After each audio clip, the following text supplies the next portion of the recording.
Hello and welcome back to An Old Man Watches, where today I'm going to be talking about the 1962 psychological horror movie Carnival of Souls. And the film begins with Mary Henry and two female friends of hers out for a drive. They meet a pair of young men in another vehicle, and presumably as some kind of odd flirtation, the men challenge the women to a road race. Calamity strikes during this race, however, when the two cars bump into each other. This causes the women's vehicle to plunge off a bridge and into a river. It appears the trio are deceased, but 3 hours after the police start dredging the river for their bodies, Mary miraculously emerges from the water. She has no memory of how she survived, nor does she seem all that interested in finding out. Instead, she focuses on the future, moving to Salt Lake City, where she's been offered the job as a church organist. The past isn't quite so willing to leave Mary behind as she is to leave it, however. While driving near an abandoned building on the shores of the Great Salt Lake, Mary begins experiencing visions of a ghoulish, pale faced man, a figure no one else seems able to perceive. Mary becomes convinced that these visions are somehow related to the empty building she saw, and she makes several efforts to learn more about the place or even to get inside, something she is told is against the law. As Mary's visions become more and more disturbing, she and those around her begin to doubt her sanity. Can she unravel the mystery before some macabre fate befalls her, or is every action she takes merely one more step towards an inevitable reckoning?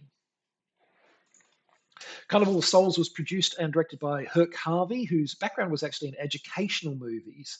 Harvey was inspired to make this film when he drove past the Saltaire Pavilion in Salt Lake City. This former resort and dance palace had gone out of business a few years earlier and was now an empty, isolated shell. Armed only with a location, an idea, and one idea for a spooky climactic scene in the building's ballroom, Harvey set out to make a movie. He hired a friend to write the script and secured just over half the film's planned $30,000 budget by asking local businesses to invest $500 apiece. With funding arranged, script complete, and a cast assembled, Harvey took 3 weeks off his day job to shoot the movie. Much of the filming was done guerrilla style. For instance, when they wanted to shoot a sequence in a Salt Lake department store, the crew simply wandered into a dress department, and Harvey paid the sales clerk $25 to let them shoot, and also gave her a small role on camera. After this interesting production story, the film went largely unnoticed at the time of its release, but gradually began to draw attention in the following years and decades. It's been named as a precursor to the works of well known directors such as David Lynch and George Romero, and has appeared on top 100 horror movie lists from the entertainment magazines Slant and Paste. I wish that I had enjoyed it as much as they all seem to. Unfortunately, while the film does have some genuine strengths, I think it has rather more flaws. But let's start with the positives.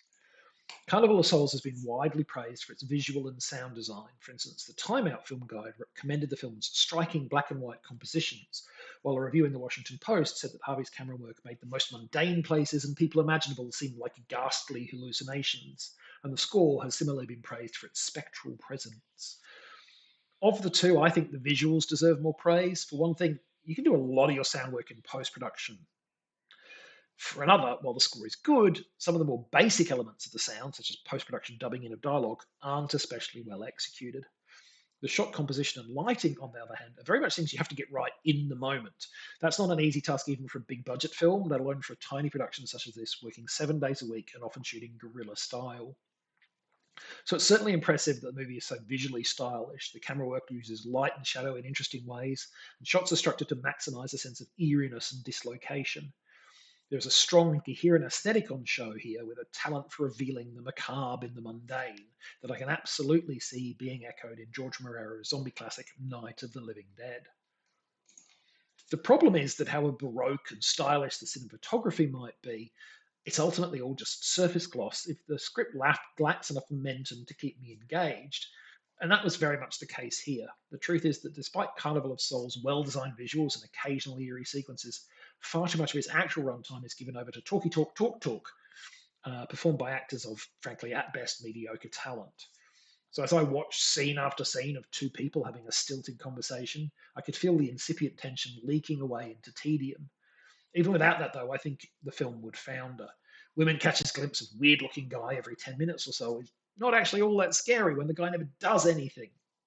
Not that being visible to anyone but Mary is, not being visible to anyone but Mary is certainly strange and possibly a bit spooky, but how menacing can be if he never does anything or even openly expresses a threat to do something. Frankly, I found Mary's next door neighbour to be creepier than these possibly spectral visions. Now, there's a man who needs to learn how to accept when a woman isn't interested in dating him. Okay, you might say. So the film is a bit short on momentum, but it has to deliver some kind of resolution eventually, right? And how does that work out? And the answer is not terribly well. I think the key problem here is the script draws heavily on the Ambrose Bierce short story, An Occurrence at Owl Creek Bridge, for its basic concept. Now, Bierce's tale is one of the best known and most reprinted stories in all American literature, and this is not one of those cases where I say, everybody loved it, but they were wrong. I've read the short story. It's a good short story, but it's a short story, 6 pages, in fact. Turn that into an 80-minute film not only requires adding a lot of additional content, which the film does by all of that aforementioned tedious talk, but it also requires you to remember that the narrative requirements of long form fiction and short form fiction are very different, and to account for those differences. The script of this film does not do this. It just presents a similar scenario without any real thought about how the elements of that scenario actually contribute to the tale beyond the most surface level. Who is the strange man that Mary keeps seeing? Why does the abandoned pavilion figure so immediately as significance to her? Why do people other than Mary see or not see specific phenomena? I don't think the writer even asked themselves these questions, let alone provided us with answers to them.